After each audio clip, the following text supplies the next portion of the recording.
Devil है ma'am.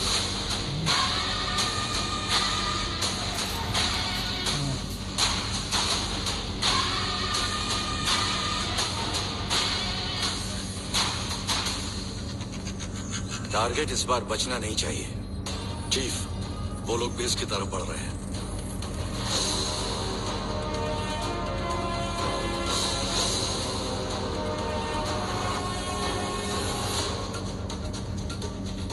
Profile match करो। Yes chief, हम उसी पर काम कर रहे हैं। 50% मैचिंग सर। तो अब क्या प्लान है चीफ? रुको, पहले हमारे एजेंट को कंफर्म करने दो। हमारे एजेंट ने आइडेंटिटी कंफर्म कर दी है चीफ। यस, यही है हफीज कादरी। लोकेशन लॉक करो। Yes chief, location lock. Am I clear to engage? Missile launch करने की तैयारी करो। सैटेलाइट 1 लॉक। Chief, target is on the move. Target के साथ हमारा एजेंट भी है। तकरीबन 1 हफ्ते पहले ही उससे बेटी हुई है sir. Missile ready to launch. 1 2 stop that. Abort the mission. I repeat, mission को रोक दो। सॉरी सर, मिसाइल लॉन्च हो चुकी है। 30 सेकंड में धमाका हो जाएगा।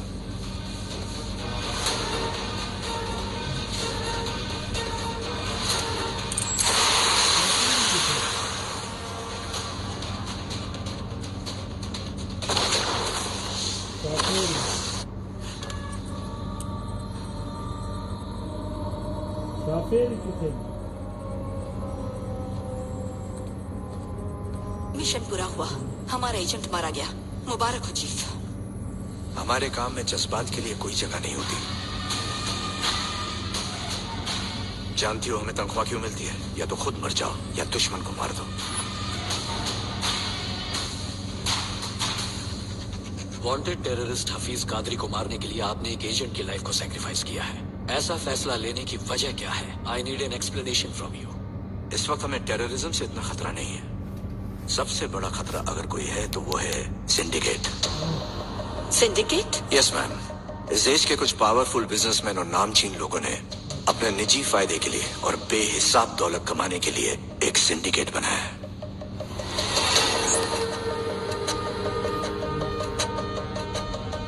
सेंट्रल मिनिस्टर जयकिशन के अंडर चिल्ड्रन न्यूट्रिशन फंड के नाम पर 25,000 करोड़ का घोटाला हुआ। जब पर्दाफाश हुआ तो उन्होंने खुद ही सीबीआई इंक्वायरी बिठा दी।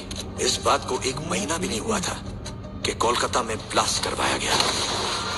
500 लोग मारे गए। उन्होंने जिस आईएएस ऑफिसर के जरिए स्कैम करवाया वो भी मारा गया। इस डर से कि पर्दाफाश ना हो जाए, एक को मारने के लिए 500 की बलि चढ़ा दी। ब्लास्ट करने वाला हफीज कादरी भी मकसद से अनजान था। उसने समझा कि ये जिहाद है और हमने आतंकवादी हमला, लेकिन इसका असली गुनहगार था सिंडिकेट। देश में कौन पैसा लगाएगा, कौन से कानून पास होंगे, 130 करोड़ लोग क्या खाएंगे, क्या पिएंगे, मीडिया, अस्पताल, सब कुछ कंट्रोल करता है सिंडिकेट। आज की तारीख में सब जगह उनका पैसा लगा है। अगर मैं सच कहूं तो हमारे देश को पॉलिटिशियंस नहीं चला रहे हैं, सिंडिकेट के मेंबर्स चला रहे हैं। न्यूट्रिशन फूड पॉलिसी सिंडिकेट के मेंबर्स ही लाए थे और इसको स्कैम में बदलने वाले भी वही थे। और स्कैम किया हुआ 25,000 करोड़ रुपया घूम फिर कर सिंडिकेट के पास ही आने वाला था। इतना सारा काला पैसा जाता कहाँ है? Swiss bank? सबको लगता है कि हिंदुस्तान का ब्लैक मनी स्विस बैंक में जाता है, पर ऐसा बिल्कुल नहीं है। 70% ब्लैक मनी सिंडिकेट मेंबर्स ने फ्लोटिंग बैंक में शिफ्ट कर दिया है। Floating bank? यस, ये काला धन शिप के कंटेनर्स में इंटरनेशनल वाटर्स पर तैरता रहता है। जरूरत पड़ने पर उसे पोर्ट पर उतार कर सही आदमी तक पहुंचा दिया जाता है। काले धन के लिए सबसे सुरक्षित बैंक। क्या मुझे बता सकते हो इस सब के पीछे कौन है? गॉड, सिंडिकेट का पावर हाउस। अगर हम इस पावर हाउस को ढूंढ लें तो सिंडिकेट को खत्म कर सकते हैं। हाल ही में पैसों से भरे सिंडिकेट के एक शिप को अफ्रीका की सरकार ने जब्त किया था। पलक झपकते ही ये गॉड वहां पहुंच गया और पूरी सरकार ही पलट दी।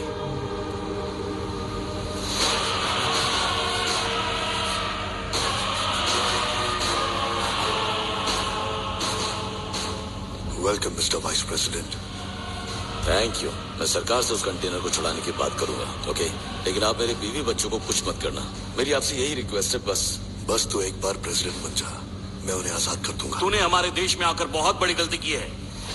तेरा शिप तुझे वापस नहीं देंगे हम। तुझे क्या लगता है वो शिप तेरे कब्जे में है?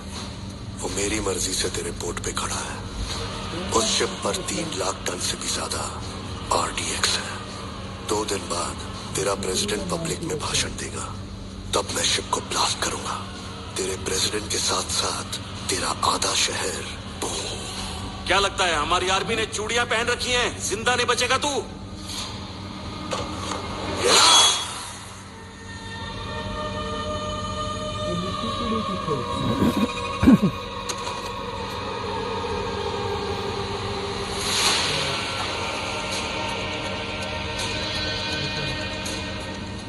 खोखली पावर बिना सर के धड़ जैसी होती है। तेरे पास पावर नहीं थी, फिर भी तो भुदक रहा था। जिसके पास पावर थी वो कब चुप था? अगर मैं उसे प्रेसिडेंट बनाता तो जनता उसे नोच डालती। मुझे तेरी डेयरिंग पसंद आई जनरल। अब से हुकूमत तेरी चलेगी और सिक्का मेरा। उसने सरकार का तख्ता पलट दिया। ये तो सिर्फ एक किस्सा है जो हम जानते हैं। उसने अपने कदम बहुत से देशों में जमा रखे हैं, लेकिन हमारे पास कोई सबूत नहीं है। उसे आज तक किसी ने देखा तो नहीं है, लेकिन उसकी मौत का फरमान तैयार है। सिर्फ दस्तखत बाकी है। My agent is on the job.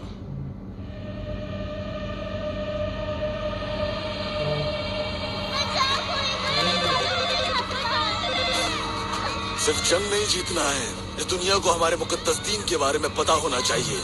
हमें रोकने के लिए रॉन एक एजेंट भेजा है। वो हम तक पहुंचे उससे पहले उन सारे बच्चों को जहन्नुम में पहुंचा दो। नाराए तकबीर, अल्लाहू अकबर।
बच्चों को मारना कहाँ का जिहाद है?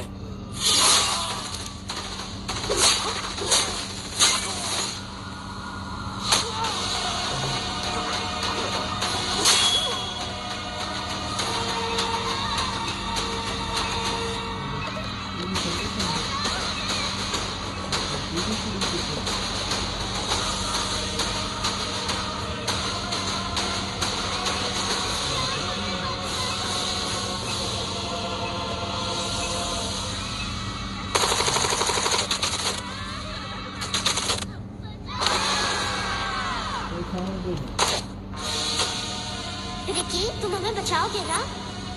ए रिकी, तू हमारे लिए फाइट करेगा क्या?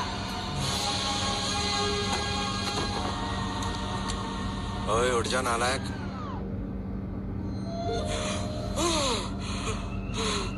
क्या हुआ? आज सपने में क्या देखा तूने? बहुत डरावना। तेरी माँ के साथ 25 साल पहले मैंने भी बड़ा मस्त सपना देखा था, लेकिन वो सपना तेरी शक्ल में खतरनाक और भयानक बन के सामने आया, जो मेरी दौलत उड़ाता है। दिन रात मेरा खून चूसता सपने है। में तो पीछा छोड़ दिया करो। टेररिस्ट बन के मेरे पे गोलियां चला रहे थे। अरे बाप रे, थैंक यू भगवान जी, ऐसा नाकारा बेटा तेरे के लिए। अरे बस करो, सुबह सुबह क्या ताने दे रहे हो? ए, तेरे बाप को ये दौलत तेरे दादा ने नहीं दी थी। धूप में भजिए तले हैं मैंने।